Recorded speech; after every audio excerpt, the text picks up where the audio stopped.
À 5 heures du matin, Émilie se fait réveiller par un seau d'eau glacée. L'eau froide lui frappe le visage. Elle ouvre les yeux d'un coup. La mère d'Ethan est là, debout devant elle, avec le seau vide. Debout, balaye la cour. Va au ruisseau et rapporte 6 seaux d'eau. Lave tous les vêtements, faire manger, puis va au marché. Si tout n'est pas fini avant 16 heures, tu ne manges pas. C'est la vie d'Émilie. Tous les jours, personne ne s'adoucit, même quand elle est enceinte. Quand le père d'Ethan est à la maison, il dit parfois « Elle est enceinte, tu la pousses trop ». La mère d'Ethan ricane. Si elle a eu le temps d'ouvrir les jambes, elle a le temps de travailler. Mais le père d'Ethan est absent la plupart du temps. Et quand il part, Émilie n'a plus personne pour la protéger. Les semaines passent. Au 3e mois, son corps change, mais ça ne se voit presque pas. Au 4e mois, les nausées sont terribles. Elle vomit en balayant. On l'accuse de faire semblant. On la frappe quand même. Au 5e mois, son ventre commence enfin à s'arrondir. Elle n'a que 17 ans. Le travail et la faim la vident petit à petit.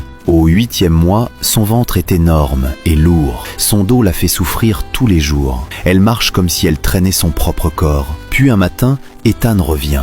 Émilie lâche le balai et veut courir vers lui. Il la repousse. « Qu'est-ce que tu fais chez moi ?» Ils parlent longtemps à l'intérieur. Quand ils ressortent, le père d'Ethan a le visage dur. Ethan a reconnu que l'enfant est de lui. « Tu as un travail maintenant. Tu vas l'épouser. Tu vas t'occuper d'elle et du bébé. » 2 semaines plus tard, Ethan part conduire pour le travail. Avant de partir, il jette de l'argent par terre.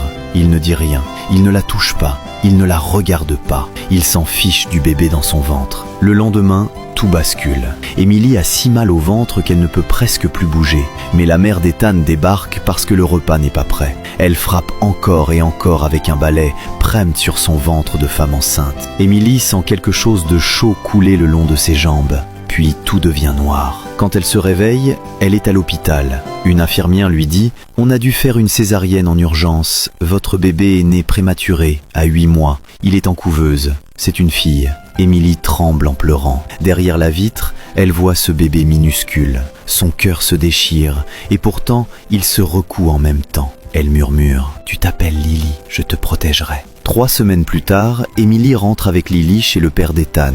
Ethan ne vient jamais, pas une seule fois. Les insultes continuent, le travail continue. Mais la nuit, Émilie serre Lily contre elle et lui chante doucement. C'est son seul refuge. Quelques mois plus tard, quand Lily a 8 mois, elle est en bonne santé et sourit tout le temps. Un jour, le père d'Ethan lui tend une enveloppe. « Voici l'adresse d'Ethan en ville.